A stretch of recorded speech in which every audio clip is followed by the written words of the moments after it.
Kidlat News Updates. Sa ating mga balita, Baltimore Bridge gumuho matapos mabangga ng isang cargo ship. Iloilo City isinailalim sa state of calamity dahil sa pertussis outbreak. At pagpapatayo ng high dams layunin ng Administrasyong Marcos. Ako po si Cesar Soriano, kasama ang buong puwersa ng Kidlat News Channel para ihatid ang mga nangungunang balita sa buong kapuluan.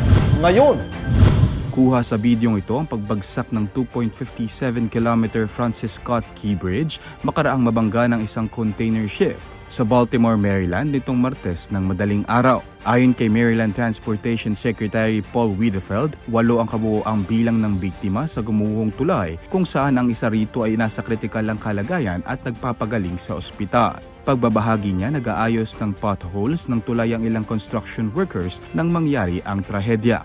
Aniya, hindi naman bababa sa 7 sasakyan ng lumubog sa tubig, kabilang na rito ang trailer trucks na gamit ng construction workers ng mga oras na yun. Paliwanag naman ni Maryland Governor Wes Moore, nag-abiso pa raw ang kawani ng cargo ship sa mga otoridad bago maganap ang pagguho, kaya napahinto pa ang pagpasok ng mga sasakyan sa tulay. Paglilinaw niya, wala raw silang nakitang matibay na ebidensya na isang terrorist attack ang nangyari. Isinailalim sa state of calamity ang Iloilo City, bunsod ng outbreak ng pertussis o whooping cough sa mga kabataan sa syudad.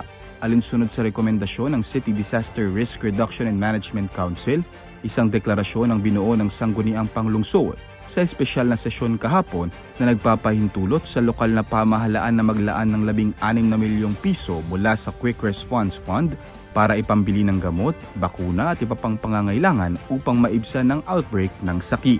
Sa huling record ng City Health Office, 16 na kaso ng pertussis na ang naitala sa mga distrito ng Arevalo, Haro, Molo at Lapuz na pawang mga 6 na taong gulang pababa. Patuloy naman ang pagpapaalala ng CHO sa publiko sa mga dapat gawin upang maiwasang mahawa ng naturang sakit. Nais ni Pangulong Ferdinand Marcos Jr. na magtayo ng mas marami pang high dams sa kanyang termino. Ito ang isiniwalat ni National Irrigation Administration o NIA Administrator Eduardo Guillen. Saad ni Guillen, balak ng NIA na magpatayo ng 3 hanggang 5 high dams bago matapos ang 2028. Pagbabahagi ng kalihim, naging katwiran ni BBM na multipurpose umano ang high dams at may benepisyo ito sa flood control, irrigation, hydropower at aquaculture. Paliwanag ni Guillen, pwedeng umabot sa taas na 100 meters ang high dams base sa standard ng NIA.